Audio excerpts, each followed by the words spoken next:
देखते रहिए TNN 24 news. MPSC परीक्षा में टॉपर रहे पूरे महाराष्ट्र में तालुका दरियापुर जिला अमरावती महाराष्ट्र के मोहम्मद शाहिद से खास मुलाकात। नमस्कार, TNN 24 न्यूज़ में फिर एक बार आपका स्वागत है। मैं हूं रियाज शेख। अभी हम इस वक्त दरियापुर में हैं, जो डिस्ट्रिक्ट अमरावती के तालुका दरियापुर। आपने सुना होगा कि कुछ सितारे ऐसे होते हैं जो आसमान पर अपनी छाप छोड़ जाते हैं। एक सितारे से हम ऐसा मिलवाने आपकी मुलाकात करवा रहे हैं जिनका नाम मोहम्मद शाहिद है, जिन्होंने एमपीएससी में टॉपर रैंक लाकर विदर्भ ही नहीं बल्कि पूरे भारत का नाम रोशन किया है। तो आइए हम मिलवाते हैं आपको शाहिद, मोहम्मद शाहिद से, जो साधारण परिवार से है लेकिन उन्होंने भारत का नाम रोशन किया है। मेरा नाम मोहम्मद शाहिद मोहम्मद अय्यूब है। उसके बाद मैं अल्लाह का सबसे पहले तो शुक्र अदा करना चाहता हूँ कि अल्लाह ताला ने मुझे इस मुकाम पे पहुँचाया। और उसके बाद इसके पीछे जो सपोर्ट था मेरा, वो मेरे वालिदैन की दुआओं का असर, और उसके बाद जो मेरे भाई थे मोहम्मद रियान, उनकी मदद, और जो मेरे क्लास के सपोर्टर थे उनका मैं खूब एक शुक्रगुजार हूँ कि उन्हीं की वजह से आज मैं इस मुकाम पे पहुँचा हूँ। और साथ ही मेरे जो मेहनत थी उस मेहनत का मैंने फल मुझे मिल ही गया, और इसके लिए मैं शुक्रगुजार हूँ बहुत।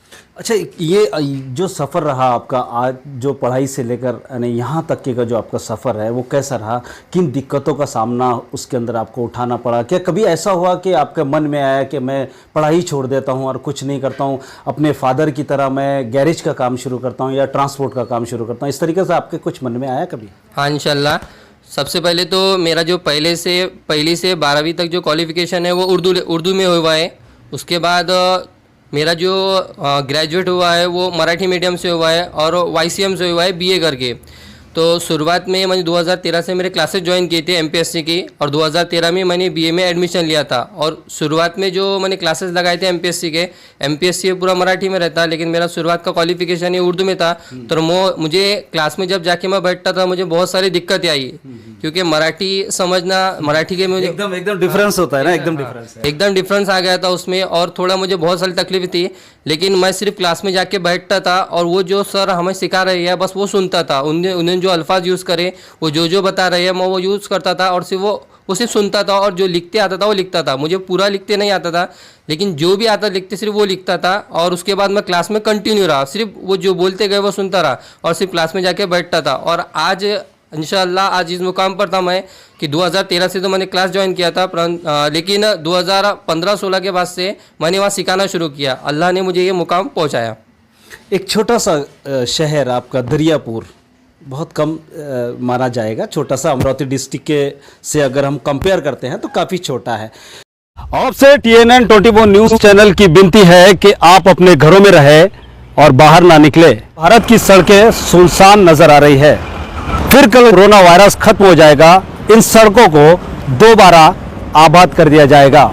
हमारे प्रधानमंत्री जी नरेंद्र मोदी जी ने ये बंद का अहम फैसला इसलिए लिया है, कोरोना वायरस की वजह से ज़्यादा लोग जमा ना हो। और कोरोना वायरस एक ऐसी बीमारी है जो हाथ लगने से या छूने से बढ़ जाती है। कोरोना वायरस एक जानलेवा बीमारी है। आप भी स्वस्थ रहें और अपने परिवार को भी स्वस्थ रखें। आपसे विनती है कि आप अपने घरों में रहें, घरों से बाहर ना निकले।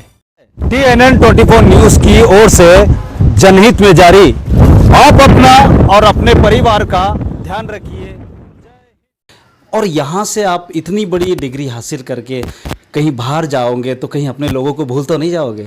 नहीं, इंशाल्लाह ऐसा कभी नहीं होगा। इंशाल्लाह मैं आपको वादा करता हूँ कि अपने लोगों को कभी नहीं भूलूंगा। और इन्होंने मुझे कभी भी मदद के लिए बोला या कॉल किया, कभी भी बोल रहा हूँ आपको, कभी भी मदद के लिए मुझे कॉल किया या बुलाया तो इंशाल्लाह ज़रूर हाज़िर रहूँगा और इनकी मदद भी करूँगा।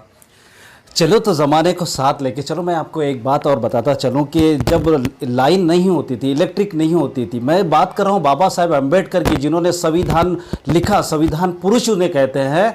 तो बताया ये जाता है कि जब उनको पढ़ाई करना होता है तो वो एक चिराग की रोशनी में या एक पोल जो होता है रोड पे लगा हुआ और वहाँ छोटा मोटा लाइट होता था, उसकी रोशनी में उन्होंने पढ़कर बैरिस्टर बने और उन्होंने हमारे भारत का संविधान लिखा।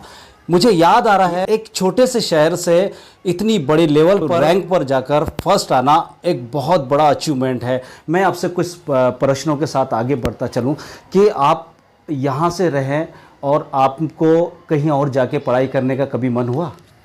नहीं, इंशाल्लाह मुझे खुद पर भरोसा था कि मैं यहीं रहकर मेरा मुकाम हासिल कर सकता हूँ और मैंने यहीं तैयारी की, क्योंकि मेरे जो बड़े भाई थे मोहम्मद रेहान, जो फ़िलहाल में ज़िला परिषद चंद्रपुर यहाँ पर वरिष्ठ लिपि के पोस्ट पर है, उन्होंने मुझे इंस्पायरेशन दिया और क्लास करने के लिए बोला था।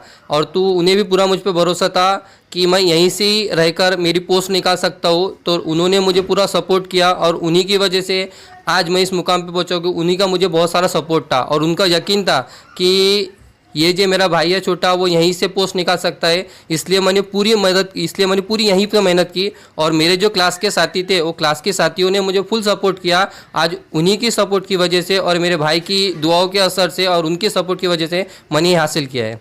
क्या आपके ख़ानदान में कोई MPSC तक पहुंचा था? हाँ, मेरे भाई ने पेपर दिए थे, लेकिन उसमें उन्हें कामयाबी हासिल नहीं हुई। बाकी जो मेरे बड़े भाई है, उन्होंने जो दूसरा डिपार्टमेंट था जिला परिषद, उसके जो पेपर होते हैं उसमें उन्होंने कामयाबी हासिल की, जो कि फिलहाल एक दूसरों की प्रेरणा बने। और वाकई में प्रेरणा, मैं कहूँगा कि वाकई में प्रेरणा है उन लोगों के लिए, उन बच्चों के लिए जो दिन भर गेम खेलते रहते हैं और अपना पूरा रात भर गेम खेलकर अपने रात को ख़राब करते हैं। उनके पेरेंट्स उन्हें मना करते हैं तो कुछ उल्टा सीधा करके पेरेंट्स को धौंस देकर उन पर प्रेशर बनाते हैं। ऐसे लोगों के लिए मोहम्मद शाहिद जो है, जिन्होंने आज MPSC में अपना नाम रोशन किया है, वो मेरे साथ है। मैं आपको बताता चलूँ कि ये MPSC एक बहुत टफ का एग्ज़ाम होता है, जो मामूली एग्ज़ाम नहीं होता है, जिसको काफ़ी पापड़ बेलना पड़ता है पास करने के लिए। तो आइए हम कुछ सवालों के साथ में और आगे बढ़ते हैं। शाहिद साहब पर जाएंगे, जहां आपको जो भी पद आपको मिलना है, उसके बाद में क्या आप इसी तरीके से कुछ बच्चों को मोटिवेट करना चाहेंगे, हमारे भारत के बच्चों को खासतौर से? हाँ, इंशाल्लाह ज़रूर करना चाहूँगा। आगे भी मेरी जो पढ़ाई है वो चालू ही है, और जो भी मुझे मदद के लिए बोलेगा, इंशाल्लाह मैं उसकी ज़रूर मदद करूँगा, और जिसे भी मोटिवेट चाहिए उसे मोटिवेट भी करूँगा इंशाल्लाह ज़रूर। बिल्कुल, जोत से जोत जलाते चले, यानी कि दीप से दीप जलाते चलने का नाम ही ज़िंदगी होता है, वरना जीता तो सब अपने लिए है। तो शाहिद का भी यही कहना है कि मैं उन लोगों की मदद करूंगा जो इस रैंक तक नहीं पहुंच पाते, या उनको दिशा दिखाऊंगा कि जो आगे बढ़ने की तमन्ना अपने मन में रखते हैं, उन विद्यार्थियों के लिए। तो आइए हम साथों साथ बात करते हैं उनके फादर, उनके वालिद से भी बात कर लेते हैं, जो उन्होंने इन्हें पाल पोस के बड़ा किया और इस लायक बनाया कि वो MPSC में टॉपर रहें। तो इनका नाम है मोहम्मद अयूब साहब, जो बिल्कुल मेरे साथ है।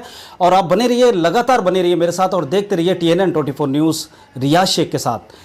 आपका बहुत बहुत स्वागत है। आज आपका बेटा MPSC में टॉप है, क्या कैसा लग रहा है आपको? बहुत खुशी हो रही है। पहले तो मैं ये कहूँगा आपको कि अल्लाह का बहुत बड़ा शुक्र हुआ, एहसान हुआ कि अल्लाह ने हमारे बच्चे को इस मकाम पे पहुँचाया, और आगे भी वो जो कुछ करना चाहे, अल्लाह उसकी मदद करना चाहते हैं, लेकिन वो उस मुकाम पे पहुँच सकेंगे। आप क्या करते हैं, आपका कारोबार क्या है? हमारा एक ट्रांसपोर्ट है, हम ट्रांसपोर्ट का काम करते हैं और छोटा मोटा काम है, बस वो बच्चों को पढ़ाई के लिए काफ़ी है हमारे।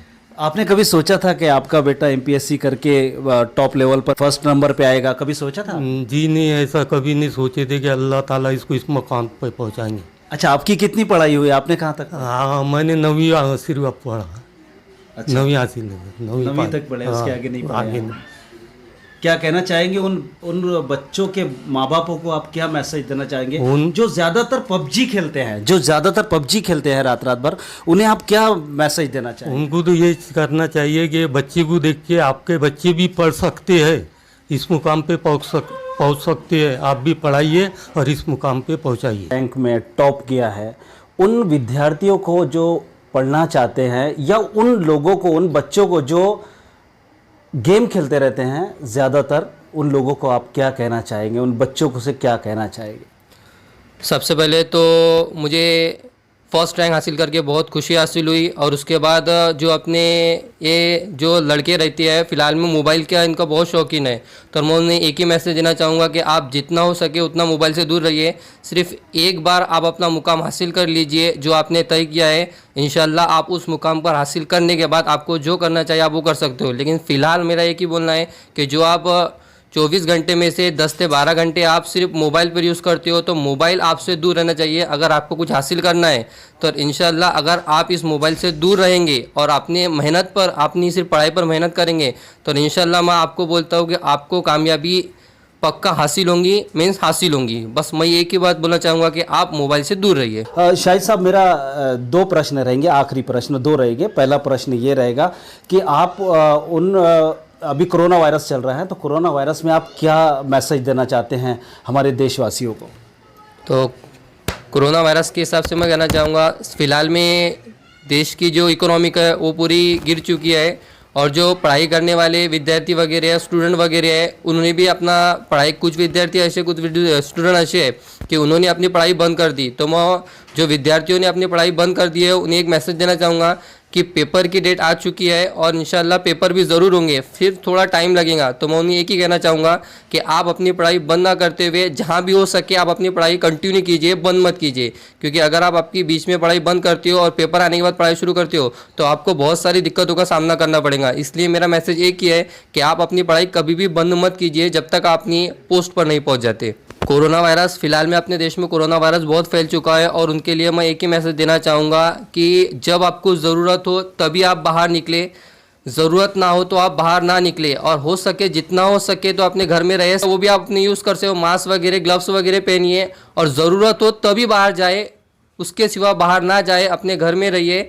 और जितना आप घर में रहेंगे उतना आपके लिए सेफ़ रहेगा, जितना आप बाहर जाएंगे उतना आपके लिए धोखादायक हो सकता है वो। इसलिए आपको घर में ही रहना है, बाहर नहीं जाना है। बिल्कुल, अपना ध्यान रखिए, अपने परिवार का ध्यान रखिए। मेरे साथ जुड़े थे, मैं आपको एक बार और बताता चलो कि हम महाराष्ट्र के डिस्ट्रिक्ट अमरावती दरियापुर में, तालुका दरियापुर में है। गुफ्तगू जो आप सुन रहे थे वो मोहम्मद शाहिद थे। तो आगे भी इसी तरह देखते रहिए TNN 24 news. Cameraman Sanjay Tiwari के साथ रियाज शेख, दरियापुर।